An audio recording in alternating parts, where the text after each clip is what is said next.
Are you serious, folks? I am very serious, and this is the prophetic dream, America Afflicted.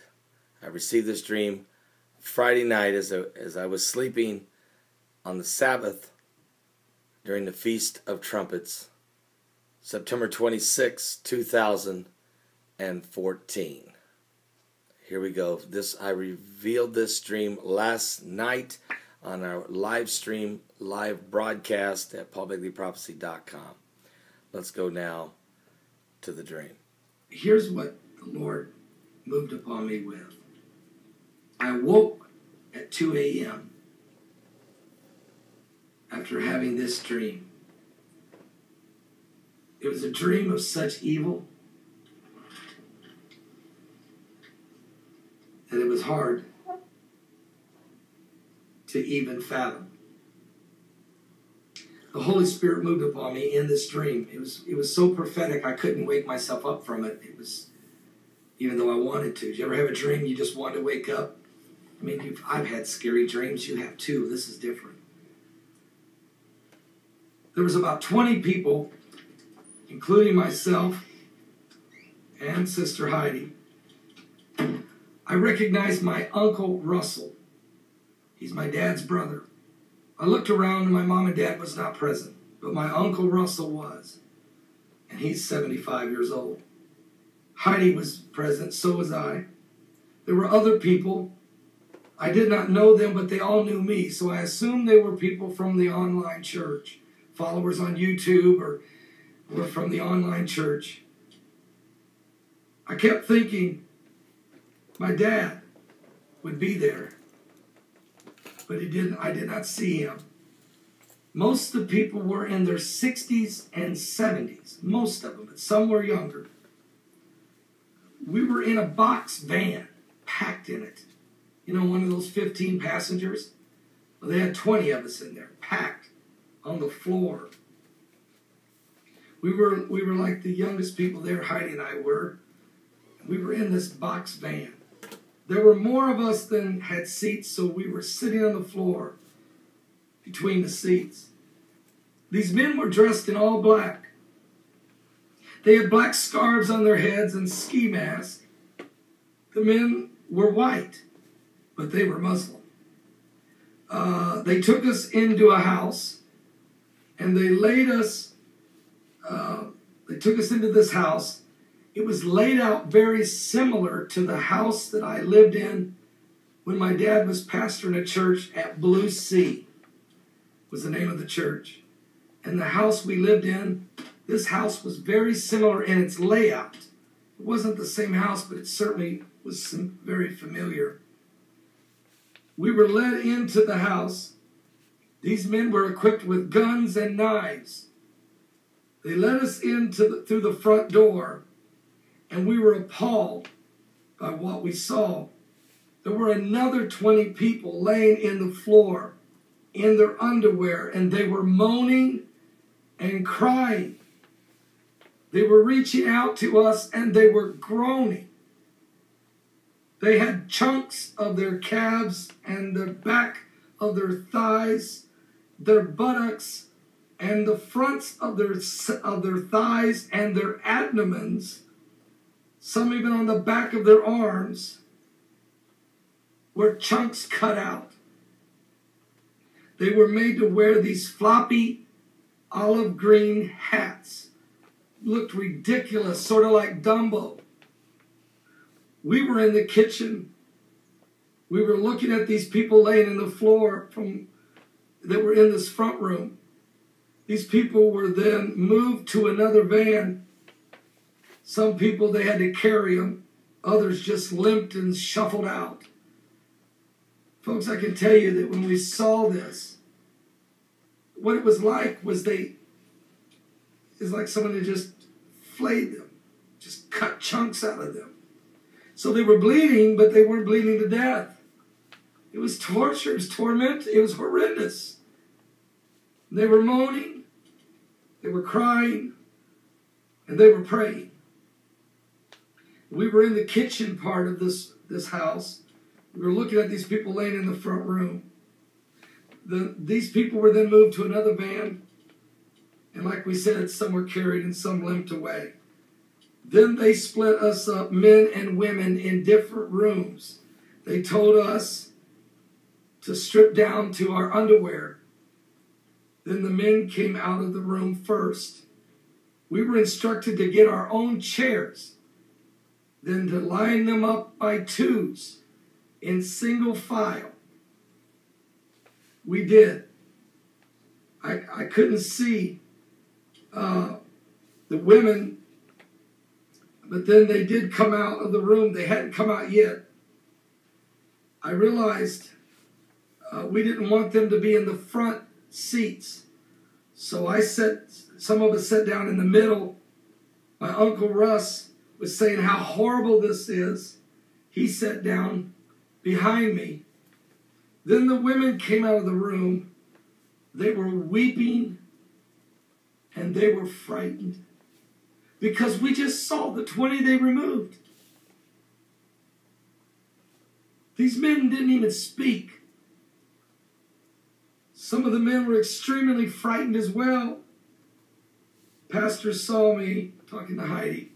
I saw her. I said, Heidi, we might as well go first. So her and I sat in the front two seats. The other people began to sit behind us. And they kept weeping. Then they came around with the floppy hats. They passed them out. They had big wide brims, folks. They were big hats. They were olive green. I'll never forget it. And the hats were floppy. They were big brimmed, like a sombrero would be, except on the sides they flopped down, almost like Dumbo's ears. It was ridiculous. They were mocking us with these olive hats. I realized why they used olive, though, because of the olive trees. Because of the olive trees, they were using olive hats. The hats had wide brims. They were floppy on the sides, even wider, giving you the appearance of Dumbo as they made fun of us. They came back to our chairs. I put my arms out. I said, take me first. 4 men came and grabbed my arms, my legs, while another 8 or 10 men stood guard around the rest of the room. The armed men had guns and knives with straight blades that were about 10 to 12 inches long. So they had guns and they had other big knives, but they had these knives they had in their hands. The blade was about this long and they were straight. They weren't like a curved knife. They weren't a machete necessarily. I think they had some of those on them, but the knife they had was a long, does anybody even know what kind of, I don't know what kind of knife that is. I take it was like a filleting knife. I don't know. But it had a handle, and the blade went out about that far, and the blade was straight and was wickedly sharp. Is that a hunter's knife? Is that what it is? So they were hunting us, weren't they? The mighty hunt. Do you know that Nimrod, who built the tower, do you realize that? I didn't know that, but since you just said it. Nimrod, who built the Tower of Babel, was called the mighty hunter. He was a wicked man. So were these men. They carried 2 men set on my shoulders and 1 on my lower back. The 4th man took the big knife, grabbed my leg at the bottom of my calf and swiped it quickly and took a hunk of flesh out of my leg. He then grabbed the next leg and did the same to my calf. Swiping quickly, they would take out a hunk about the size of a man's hand. So they're cutting the muscles, what they're doing. They're basically just cutting the muscle, the calf muscle, in half. They removed most of the calf muscle. The knife was extremely sharp and efficient. It was very painful, and I decided not to scream, so I didn't want to terrify the rest of the people. behind me. So I bit down on my hand, and I remembered a dream. I was just like that. I just bit down on my hand as hard as I could bite. Then I felt them, they continued to remove each cap, then the backs of my thighs with this fillet. They pulled down my underwear, and they then filleted off both my buttocks cheeks. The men then rolled me over and one of them took his hands, pulling them back over my head. Two men then sitting on either shin. The man doing the cutting was laying over my stomach to restrain me, with his back to my face, obscuring my view. He then cut the front of both my thighs, and then the sides of my abdomen, the love handles, if you will. They did not cut my arms. I don't know why. They were throwing these hunks of flesh into a silver metal tub. And they began to pick me up and carry me. They carried me back toward the others, and they laid me on the floor by my chair. And then they immediately grabbed Heidi and took her away to the front in the same manner. Heidi was gritting her teeth and vowing, "I will kill you." That was her words. "I will kill you." The people were looking at myself. Heidi was being carried away. The folks were weeping. I was feeling the horror and the dread for them as the pain was creeping into my body. I laid there, mutilated basically, but alive. It was not their intent to kill me, but to mutilate me and to mutilate the others. And as Heidi was being carried away, I awoke from the dream. When I woke up, I was in a sweat. I actually felt pain in my legs and my thighs, as if I'd been cut. For a split second, I thought maybe it had actually happened to me. Just for a second, I thought, has this happened to me? And then I realized that no, it wasn't, that it was just a dream. I was frightened.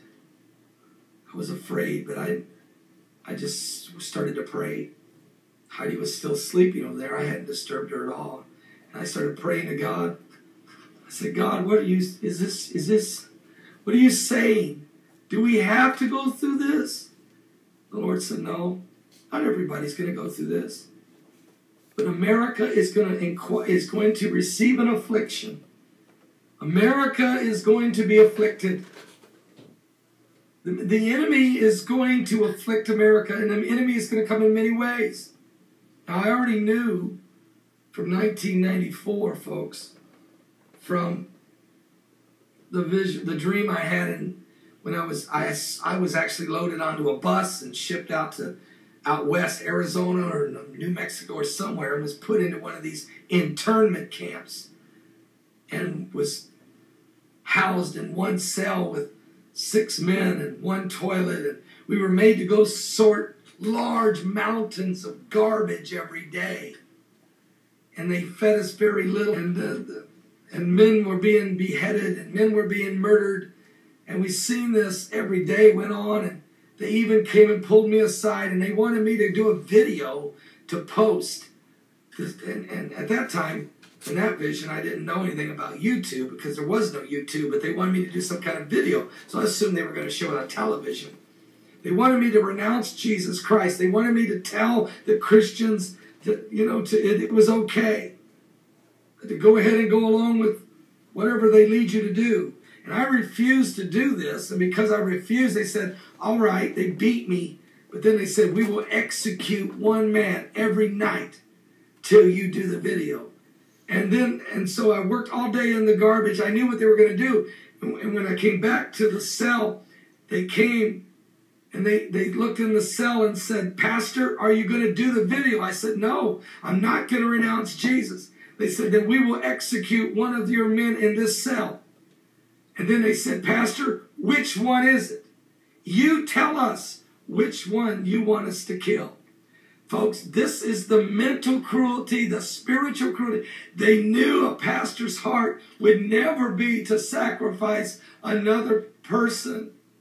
Yet, and they weren't going to kill me. They beat me all the time, but they weren't going to kill me because it was more cruel. It was more cruel for me to point to someone else. Folks, this is the, and then the service goes on. This is the dream that from Friday, September 26, 2014. I shared it live last night as you're watching. We had a record crowd of over 2,400 people in the chat rooms alone, not counting people listening by radio on the worldwide network. 156,000 were on there. We had 63 people in the chat rooms alone who accepted Christ as their Savior. And so it was an unbelievable night. But definitely, this dream, a prophetic dream, America's affliction, it was very prophetic, and I believe is a major warning to America.